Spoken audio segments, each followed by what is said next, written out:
Among my recent fun baseball purchases is this cute guy in my hand, the adorable plush Mariner Moose. Mariner Moose. Why Mariner Moose, babe? You're not a Mariners fan. Well, because among all the current mascots, he's certainly one of the cutest. He is also, more importantly, incredibly low on the creepy mascot factor. Fun fact, because of the popularity of the San Diego Chicken back in the day, and we'll be discussing him today, Seattle had a mascot competition in 1979. This guy wasn't around yet, but the winner was Spacey the Needle, which if you go back and see, it was basically a guy on stilts, but his head was a mock-up of the Seattle Space Needle. It was really creepy, high on the creepy factor. Yes, definitely. And mobility was an issue with this guy on stilts. You think?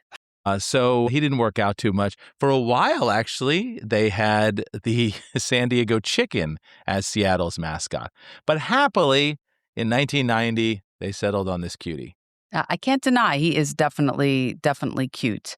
But today we're focusing on the OG mascots and some of the earlier ones that we're going to discuss.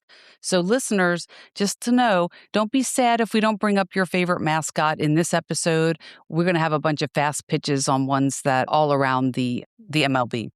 Well, since we're focusing on those OG mascots, I actually saw a Mr. Met bobblehead the other day online, and I was thinking of picking one up to keep this guy company. Wait, no. Well, but you're not even a Mets fan. All right. Do they even speak the same language? I mean, a Met bobblehead and a moose? There's really only one way to find out. No, you don't need more knickknacks. It was $100, so I am not going to buy it. But it was pretty cute. I'm sure. This is like your bat collection. I think I brought this up in a past episode. That listener, Jerry, every year after the World Series, almost every year, buys a Louisville Slugger bat that has the score, right? Yeah, I mean, they're really works of art, not just sporting equipment. They are. They're in the team colors. They've got the scores engraved. And I broke the trend this year. I really didn't need a third Dodgers bat. But we have like 10 of these things, and they're all sitting in the top of the closet. So, and none are the Yankees. Well, I'd like to hang them up. I mean, maybe if you give me a room, like maybe the living room or maybe the kitchen. Maybe the bathroom. Hey, let's start this episode.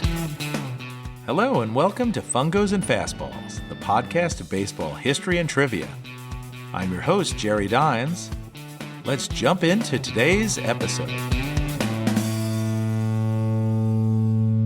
Well, today, listeners, we discuss a feature of the baseball fan experience, the mascot. Now, growing up a Yankees fan, that was not a huge factor in my fandom. The Yankees are only one of three major league teams without an official mascot, the other two being the Dodgers and the Angels. The Dodgers have never had a mascot. Brooke, out of all these things, you'd think that the Angels could have a pretty cool mascot. I mean, it's a giveaway. It's in their name. I mean, and someone running around with a big halo on their head. Wings, halo. I think it would be a pretty good addition. I agree. Maybe a little sacrilegious. Do you know the history behind the term mascot? Actually, I do. It started in the French with the word mascotte, and it was meaning a lucky charm. And then the English eventually turned it into mascot. And at the beginning, it was talking about sort of a lucky charm, an inanimate object. Like, boats put those busty women on the front of them. Right. But after a little while, it became known for a living and costumed figure. And that is the mascot that we know today. Wait a minute. Yeah. That was a long answer for what was really a rhetorical question. That was a rhetorical. But I just realized that. I appreciated the history. Sorry. Well, before we get into some of the history of the mascots, listeners, we're going to have a moment of fun. You might have to do a Google search for this, but there are 27 official mascots. I mentioned 3 teams don't have them. And I've given Brooke a sheet with photos of those mascots. Yep. And Brooke, I mean, what do you think? Do you have some that you like or coolest, creepiest maybe? There are some interesting mascots out there. The one that I'm going to bring up is Tampa Bay's, Raymond? Raymond, yeah. The sea dog. The sea dog. He's a sea dog. He's a sea dog. He's not my favorite either. I know. He might be a nice guy, but he's with the bushy mustache and hair, but a little creepy. As a stuffed animal, I bet he's really soft and plush. but seeing him in person, he could be a one-man horror movie. Well, there are. I mean, like Spacey the Needle, if you ever see pictures of it. I mean, there are some creepy mascots a little bit. I mean, you could have nightmares about Raymond. I think that Ace, the Blue Jays mascot, his head is okay, but it's like on a regular man's body. And so that's weird. There are a little too many out there that you just don't know what they are, but I guess I'm too old. Kids love them. Well, Slugger the Royal would be okay, but he's a lion, but then it that continues crown his head. Is really Instead weird. of just wearing a crown, his head continues in crown, and that's a little It's a little strange. off. But of course, I love Mariner Moose, as I mentioned earlier. I love Dinger, the dinosaur of the Rockies. When we were in Colorado, you almost bought one. Yeah, I almost did. Do you have any other favorites? Let's see. I definitely love the Philly Phanatic. Yeah. As weird as he looks, he's hilarious. And when we were in Texas Orbit, oh my God, any mascot that's really going to pull some shenanigans makes me laugh. Well, maybe we'll hear your Orbit story later. Maybe. Well, now, as I mentioned, I did not grow up with a mascot for my team, the Yankees, but caveat there, the Yankees actually did attempt to introduce a mascot. And this was in 1979. They introduced Dandy. The name comes from Yankee Doodle Dandy, and it was created by the same company as the Philly Phanatic. And I'll tell you more about him later. But Brooke may post a picture. Sure. Description really doesn't do Dandy justice. He was pinstriped, and he was kind of a bird, but with a big bushy red mustache, and he kind of resembled Yankees catcher Thurman Munson. And he'll actually be the focus of next week's episode. But Munson tragically died in a plane crash after Dandy's debut, and that contributed, at least in part, to Dandy getting the axe. Put into retirement. Put in retirement, yes. A funny story about Dandy's debut. The few weeks before, Yankees owner George Steinbrenner actually commented that mascots had no place in baseball. And this was after the San Diego Chicken had put a hex on Yankees pitcher Ron Guidry, eventually leading to Lou Pranella chase him, throw a glove at him. But it was not great for the marketing department that was going to release this new mascot a few weeks later. Do you know the story about how what happened with Guidry? Yeah, well, I heard that Guidry was getting into a taxi at LAX, and they heard a guy saying, "Hey, I'm going to the stadium," and they shared one, and it was the spoilers here, the person inside. And Guidry's wife loves the chicken. And so they said, third inning, come out when I'm coming out to start the inning and put a hex on me. And my wife is going to get the biggest came up with a little kick out of that. Yeah. Well, Pranella didn't know about it. And Pranella had just struck out, was not happy. And Guidry's coming out. And here comes the chicken to do the hex thing. And the chicken and Pranella sort of collide into each other, and Pranella just wails on this chicken. Poor guy. It's a funny story. Panella's not a fan, and that was the 70s, folks. And even though my team's foray into mascots a little blur, I don't really remember it from when I was a boy, but I certainly remember some mascots, like, indeed, the San Diego Chicken. Do you remember the chicken? I think I was about 5 years old, so probably not. But of course, I looked him up on YouTube. Hilarious. Great videos. Hilarious. He was all over the place in the 1970s. He appeared with President Gerald Ford, meeting Ronald Reagan. It all started in 1974 when Ted Gianolis, a student at San Diego State, donned the suit for a KGB FM radio promotion at the San Diego Zoo. And he thought maybe he could get free access to the Padre game, so he approached the team and thought, hey, I'll joke with players, perform antics. It wound up doubling the attendance that summer. He would even appear in McDonald's commercials with Ronald McDonald's. Why? Well, I'm glad you asked. Mm-hmm. Well, the Padres at that time were owned by Ray Kroc, who owned McDonald's. Makes sense. And so he actually owned the Padres from 1974 until he passed in 84. So a little cross promotion there. Well, because the chicken was so ubiquitous, I would have guessed, actually, looking back, that he was the first mascot. But nope. In fact, he's not even the official mascot of the Padres. That would be the swinging friar, which just really sounds wrong.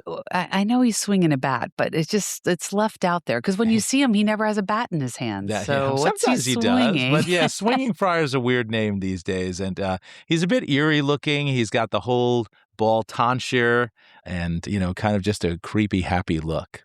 Tonsure. That's fun to say. Tonsure. Everyone, yes. You've learned a new word today. Yeah, I'm bald, but I don't have a tonsure. Well, if you grew it back in, you might. If you grow, maybe. I don't think the front.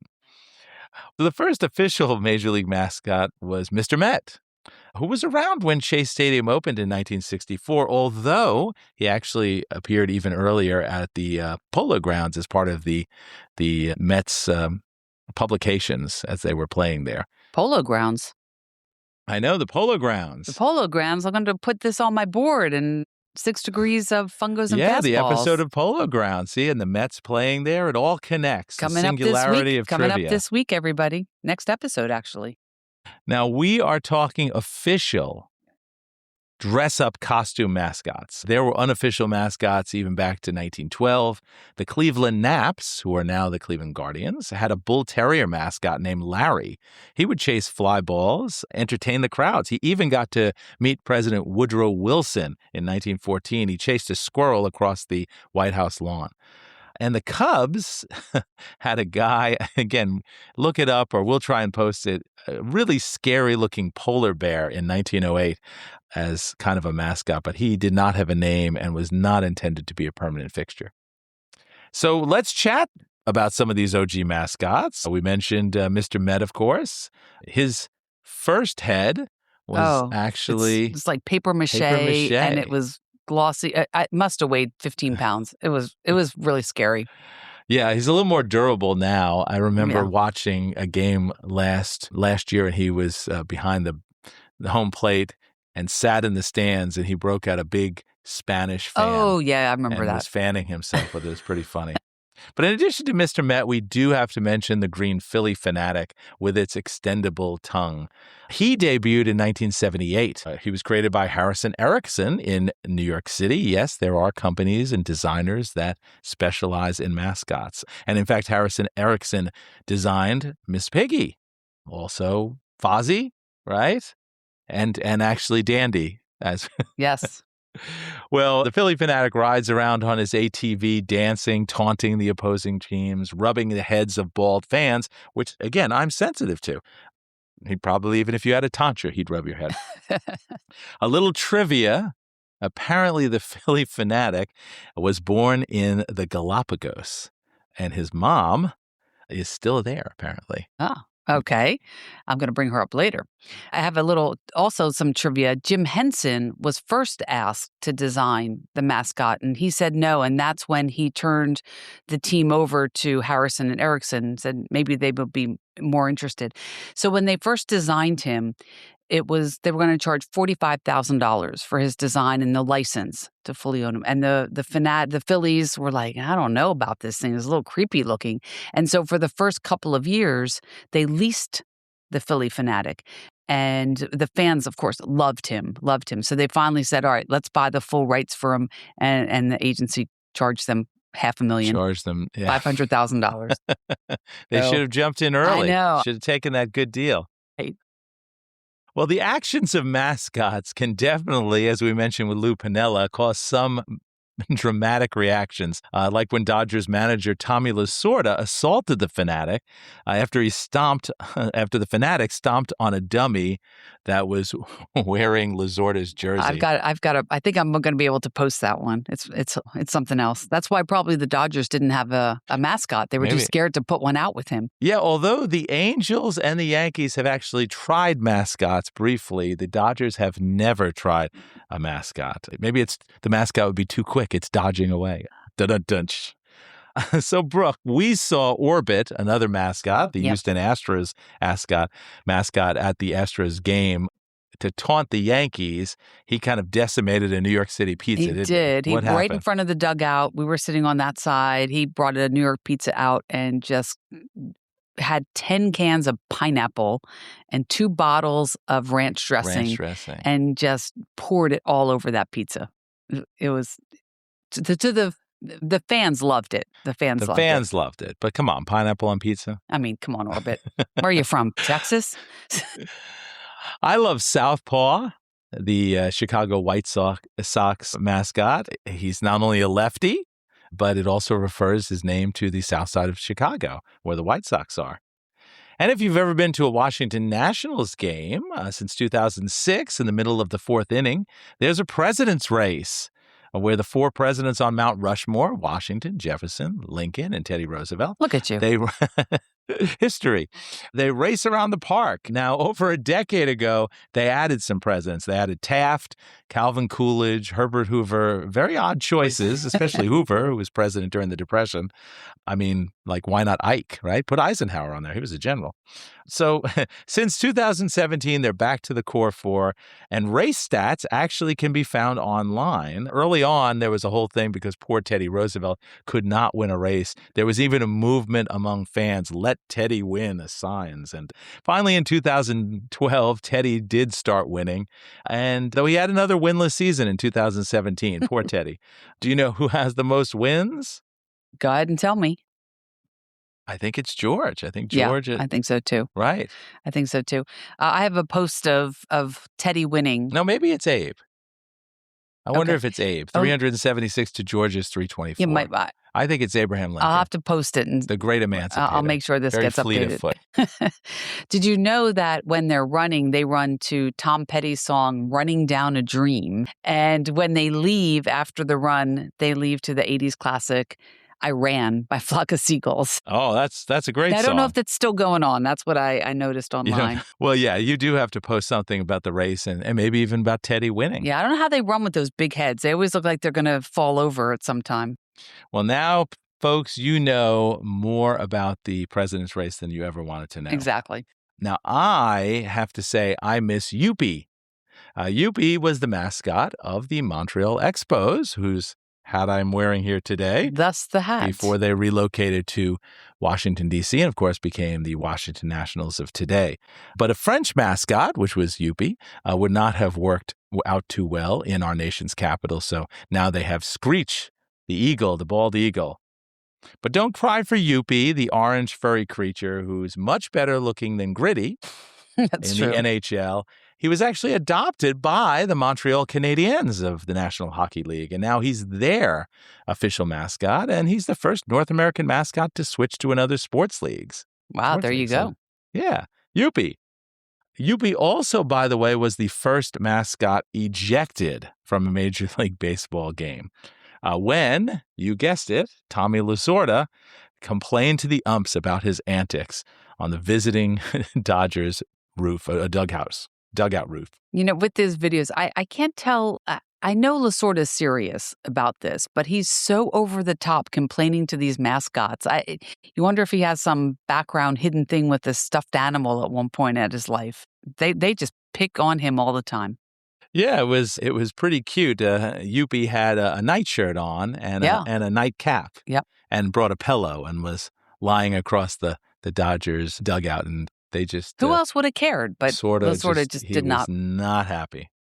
Well, Mr. Met, some other trivia. Mr. Met is the only mascot with a wife, Mrs. Met, or her name is Jan. Mrs. Met really broke barriers there. The first female mascot in Major League Baseball history. You know, I'm going to jump in here because, as we know, the MLB is very testosterone slanted. So I feel like I need to represent a little bit of the ladies. Many of the mascots are men, yes, or male creatures. So they identify as a he. Right. You mentioned Mrs. Met, Jan, and we also have up in Boston, there's Tessie, the green monster. She's Wally's sister. And you mentioned Philly Phanatic. That is the Phanatic's mom, who occasionally visits from the Galapagos Islands. She's pretty funny. She's a little pocketbook and this little skirt she wears. We also have Rosie Red from Cincinnati. Right. Now, she's just a friend to Mr. Red and Gapper. Yeah, they're two mascots. They're just hangout friends. And there's one more, not overly official, but Jalapeno Hannah, and she's part of the Pirates pierogi race up in Pittsburgh. That's a lot of P's up there. That's very alliterative. And that's it. Competing with the president's race. Right, yeah. Some have come and gone. So I guess the mascot gig is really for the men. I have a cute story about Mrs. Met. We love Mrs. Met. Should we get a Mrs. Met bobblehead to keep Mariner Moose company? I'd hope to be keeping Mr. Met company. I know Mr. Met might get, suspicious. They were married for 5 years, and then the Mets dropped both of them in the 80s. He came back in 94, but no Mrs. Met. And rumors were out there. What happened to Mrs. Met? Did they get divorced? Did she pass away? What happened to Mrs. Met? Well, oddly, they both showed up in a Sports Center commercial, and they were in a minivan with their big heads on. I don't know how they did this. And Mr. Met's driving and Mrs. Met's sitting there, and they have 3 kids in the back. And she says to him, I can't believe they bumped you again. And she looks at him and said, maybe I should have married the San Diego chicken. So her official return did come back in 2003 when a senior Mets official said, well, she had been out raising her children, and she was also a party planner. But her kids are gone now, empty nest, and she is back. It's good to see family is important for Mrs. Met. And we should have more female mascots or maybe partners or spouses. Yeah, maybe the swinging friar needs a Well, woman. Isn't that not allowed? I think that's not allowed. That's as sacrilegious as a potential angel mascot. Well, with 27 official mascots, not to mention unofficial ones and retired mascots, we could really go on all day. But we don't want to do that. And perhaps, as Brooke said earlier, some more mascots will appear as first pitches in future episodes. Hey, breaking news. We're going to interrupt our regularly scheduled podcast for exciting stuff. Well, maybe not exciting stuff. We actually have meant to do a segment like this for a little while ago, where I have my good friend Edwin Nolan and baseball guru over probably every other Monday to talk about the state of the current league. And, on this current mascots episode, we really didn't schedule a spot, so that's on us. But that's why I said we're going to break in. And I'm happy to have Edwin here. Edwin Nolan, hello. Hey, everybody. And we are sharing a beer and talking about baseball. And Edwin, now we are, over 2 weeks into the season. And I think going into the season, the exciting topic was ABS. So, you got any thoughts of the old automated ball strike system that's in place now? Like it, hate it, hot take? Yeah, very interesting, because I did read that averages were lower than normal. But, I started off hating it, and then I kind of liked it. I think I'm finally going to settle somewhere in the middle. I think it definitely has its place. And yeah, I did see where Ohtani accidentally challenged one by adjusting his cap. Adjusting his helmet? One that was very outside, or I guess very high. So I think it's going to be a little bit of a learning curve, but, fans are certainly coming out with their opinion. I'm an old-fashioned baseball guy, so when there are changes in the game, I'm usually against it. I do like some things. I love the pitch clock, for example. Not a big fan, as many people are, maybe of the ghost runner in extra innings. But I'm kind of liking this. I like the fact that you get 2. Of course, for fans who, if you haven't been paying attention, if you are correct, you keep getting 2. If you are incorrect, you lose that 2. And you only have 2 seconds to protest it by tapping your hat, and only catchers and pitchers and batters can challenge. So nothing from the dugout. So I kind of like that. And you're right about percentages. I think they were mentioning it today on the game. They said pitchers and hitters, and pitchers hardly ever do it. Pitchers are only like 2% of challenges so far. But pitchers and hitters have been about 47%. Catchers higher, 63%, which makes a lot of sense. That they are correct. They are Yes, they are accurate. There's Brooke. Hey, she's still here, guys. You may be wondering where Brooke is. So what do you think of the strategy of the allowing 2 and when to use it? I love the use to, and if you win, you can continue to use. You continue to save that challenge, so you can use basically, infinity challenges if you are always right. You're always right. The catcher definitely has a better odds of getting it, because he's the one framing. He knows better than anybody where this cross the strike zone. The only worry I have is if teams start strategically trying to do it later in the game after allowing an ump to develop his strike zone, and then wait until the ninth inning when a ball that has been a strike all game long because, the ump has established his strike zone for the game. And then they challenge it because technically by the letter of the law, it's a ball. And so I do worry that will offend the norms of baseball. But again, that's probably just a learning curve that we're going to have to get over. Yeah, I mean, in theory, you get to load them up on the end of the game. If you haven't used them, why not? I definitely think certain players should be allowed and others should get the red light. Emotional players, like on my Yankees, Jazz Chisholm, he really shouldn't be allowed to. He thinks everything is a ball. So hey, no. It seems like your buddy Aaron Judge is a little gun shy to use it. I know, and Aaron Judge has been, jobbed out of a lot of calls there, low calls down below his knees, with his height, and yeah, he has not used it that much. So, well, we definitely wanted to address that. That was the biggest thing going into the season. Again, we're now a little over 2 weeks in, and let's go around the horn and just talk about it. I want to start, Edwin. The teams going in you thought were favorites, and Edwin always cautious me. We go back and forth. Comes always like, hey, 5 games up then. He's like, oh, it's too early. It's only April. It's only May. And the old phrase goes, of course, you're not going to win a championship in May or April, but you can certainly lose it. So, but that in mind, that caveat, Edwin, the teams you thought would really do well, are they all doing well in your eyes? No. They're not. You're right. I think the NL Central in particular is going to be very interesting. Cubs at the back. Of course, baseball's so long, nothing matters. But yeah, I think, the Brewers started out hot. They've kind of settled there in the middle. And the Pirates, sitting at the top of the division as of today. But, things are going to change with today's games and moving forward. It's always kind of coming and going. The Marlins were a surprise. They're doing better than I thought they were going to do. I got to see the Marlins-Yankees series, and that's a scrappy team. I mean, young, too. I like a lot of the players on there. And you're right. I mean, the Pirates, of course, we know Paul Skeens. And their new addition, Connor Griffin, what is he, 19? Yeah. And handsomely paid already. 9 years, $140 million. This seems to be something the teams are venturing out there. The Red Sox tied up Roman Anthony.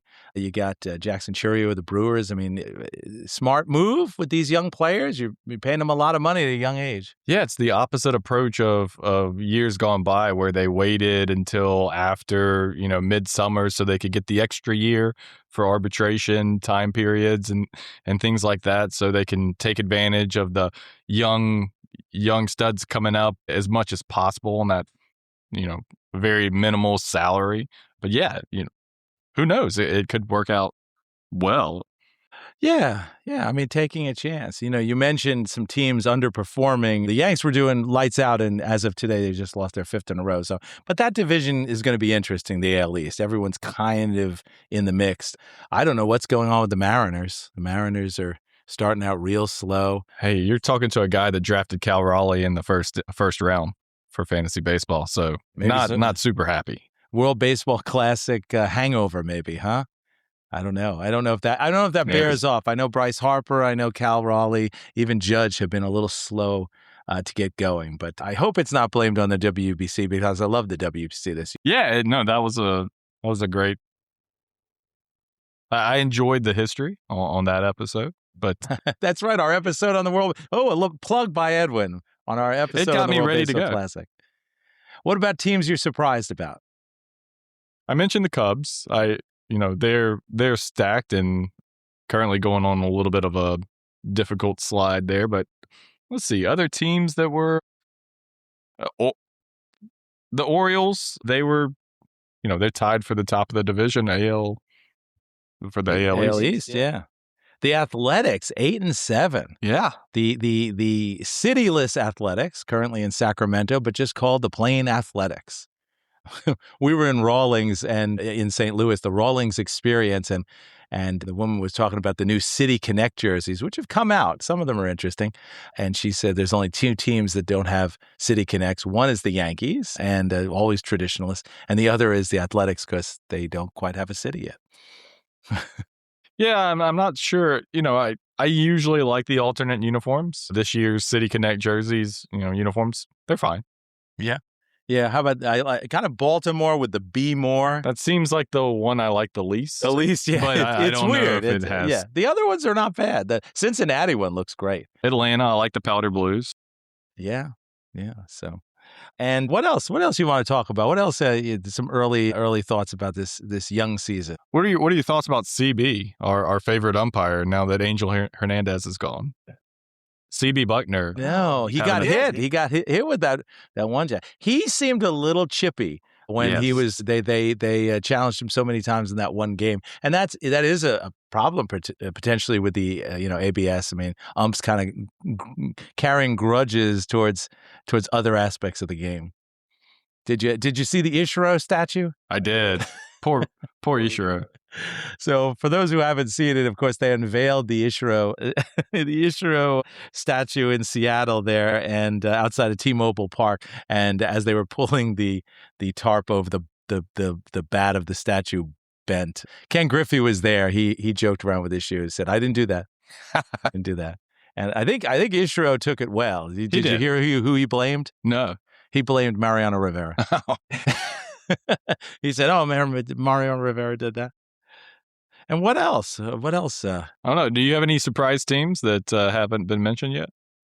I mean, well, first of all, I wish I was surprised by the Dodgers, falling out, but they're just unstoppable. But yeah, I'm looking at the list here. I mean, Cleveland, I kind of expected to do well. Again, the fact that the Athletics and the Rangers are up top and Seattle is Houston is down below. Houston maybe not surprising me, aging team and whatnot, but yeah. And I always root for Pittsburgh. I was a big Pittsburgh fan in the 1970s, and they haven't had it they haven't had a break in a little while. And some fights. Oh yeah. Or, at least one big one. At least one big one. Yeah. What happened with it? Did you see it? I did. So I really enjoyed the manager that just bull rushed the pitcher. And the Angels took him down. Braves. Yeah. So the Braves manager, or one of the managers, I don't even remember who it was, but he dropped down low, gotten a good stance, good flattened out stance, and took him down, rushed him, took him to the ground, and I guess neutralized the Yeah, Jorge Soler of the Angels got a very high pitch by Ronaldo Lopez, and both of them got ejected. And then over at the Red Sox, Wilson Contreras took a little umbrage at the Brewers too, and he's gotten thrown at by the Brewers probably 23, 24 times or something over his career. And he didn't get fined, to my knowledge, by saying that he was going to take him out if that happened again. He was going to take someone out. So a little bounty. So some things to watch as the season goes on. Did you see him sliding into second a little bit, heels up? It was very old school with the cleats up, and he tore the second baseman's uniform there. Yeah. And people aren't used to that anymore. I don't think fielders are used to taking cleats up slides at all anymore. So, well, Edwin, thanks for coming on over. We're enjoying our beer here. This is fun. Again, it's a podcast of baseball history and trivia, but this is history being made. And so that's why we wanted to cover the league today a little bit. And now back to our regularly scheduled podcast. Well, fun time today. I'd like to thank always Brooke. You're welcome. My producer and wife. And shout out especially to my cousin Jeffrey, who works down at the Parks Department, who assured me he'll be listening. We hope you'll keep listening. And don't forget to subscribe to the show on your favorite podcast platform. Heading back to the locker room, this is Jerry Dines in Fungos and Fastballs.